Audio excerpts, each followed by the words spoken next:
Bonjour Luc Carvonas. Bonjour Frédéric Rivière. La maire de Paris, Anne Hidalgo, a officiellement annoncé hier qu'elle se lançait dans la course à la présidentielle qui aura lieu au printemps prochain. Le Parti socialiste a-t-il désormais sa candidate ? En tous les cas, le Parti socialiste est engagé sur la candidature et le soutien à Anne Hidalgo dans un texte que j'ai signé d'ailleurs, dont le premier signataire était Olivier Faure. Ce texte, ça ne vous aura pas échappé, a été plébiscité par près de 75% des militants. Nous aurons notre congrès à Villeurbanne le week-end prochain.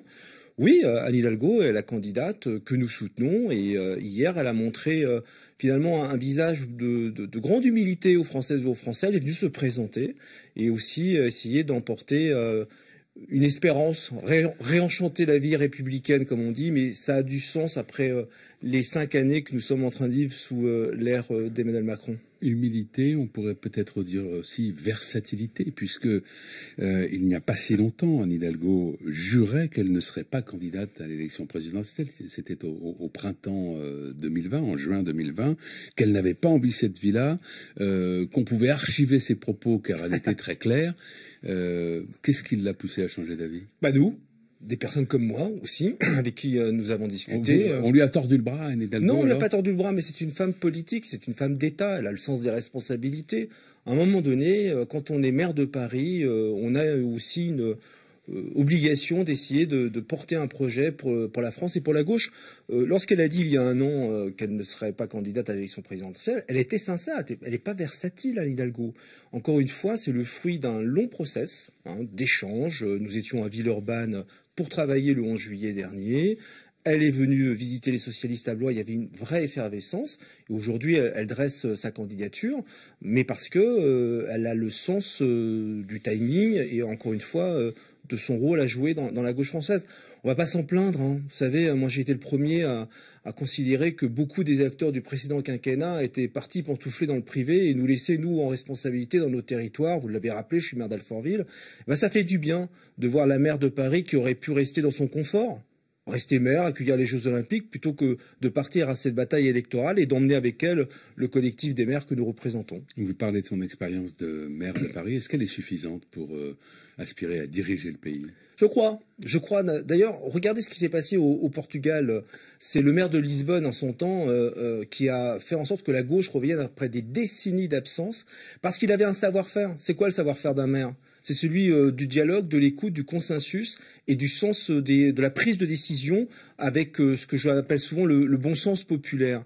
Et ça va faire du bien d'avoir une femme présidente qui a été maire de Paris plutôt que d'avoir un gouvernement comme on le vit maintenant depuis plus de 4 ans uniquement composé de techno. C'est bien la technostructure, mais c'est bien aussi d'avoir des hommes et des femmes qui ont vécu dans leur territoire des expériences et qui ont prouvé qu'ils pouvaient porter des projets. Je ne connais pas le parcours du maire de Lisbonne, mais ce qu'on reproche parfois à Anne Hidalgo, c'est d'être peut-être strictement parisienne, voire parisianiste, de ne pas connaître la ruralité. Est-ce que ça ne risque pas d'être un handicap ? Mais depuis quand on est la maire de la capitale française, c'est un handicap ? Elle n'a pas eu de parcours électoral. Elle a une image à l'international déjà d'acquis. Parce qu'elle est maire de la capitale. Elle est la maire de la plus grande ville du pays. Donc elle est partie aujourd'hui à la rencontre de nos compatriotes. Elle fait le tour de France, vous le savez bien.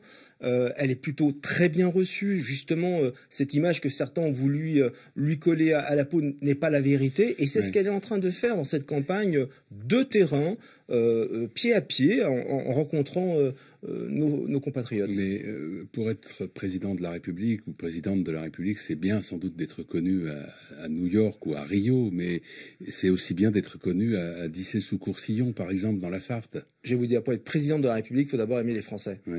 Faut quelqu'un, un chef de l'État qui montre qu'il a et qu'elle a en l'occurrence de l'empathie et qu'elle aime les Françaises et les Français et qu'elle souhaite leur donner les mêmes chances à tout à chacun où qu'il habite. Et c'est ça, moi, qui me plaît dans le discours de Anne Hidalgo. C'est un discours de proximité, c'est un discours qui veut rendre au territoire plus de liberté d'agir.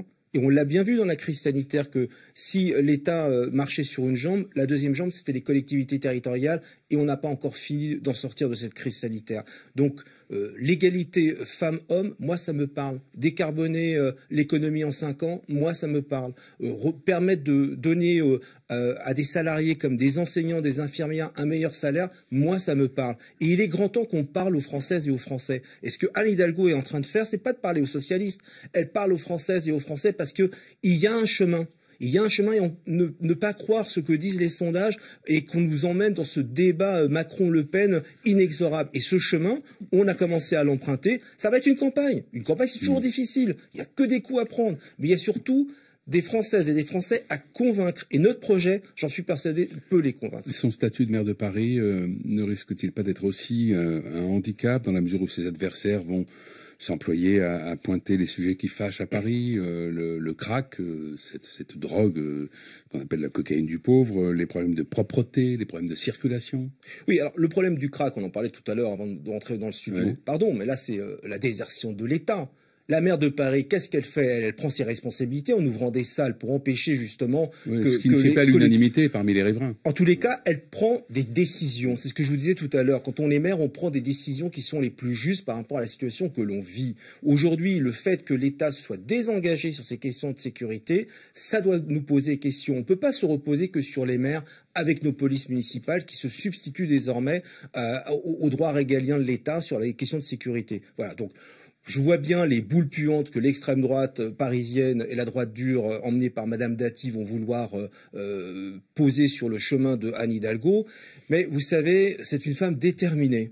Et comme elle est déterminée et qu'elle est dans un collectif, moi je suis persuadé que ces faits-là ne seront pas dans la campagne présidentielle. Parce qu'une campagne présidentielle, pardon, c'est pas pipi caca. Une campagne présidentielle, c'est de dire à nos compatriotes et à leurs enfants, leurs petits-enfants, quelle vie on veut leur donner. Et ça, Anne Hidalgo est capable de le faire. Alors, elle veut doubler, au moins doubler, le salaire des enseignants. Le ministre de l'Éducation parle de sommet de la démagogie et même Jean-Luc Mélenchon a jugé cette proposition financièrement irréaliste. Est-ce qu'en effet, c'est bien sérieux? Est-ce que c'est faisable? C'est bien la première fois que Jean-Luc Mélenchon devient un expert de Bercy. Non, enfin, c'est vrai qu'on ne l'attend pas forcément là, mais enfin, voilà. Mais vous savez, le roi de la démagogie, c'est Blanquer, qui se targue finalement qu'un enseignant dans ce quinquennat est passé de 1 700 € net à 1 860 € net.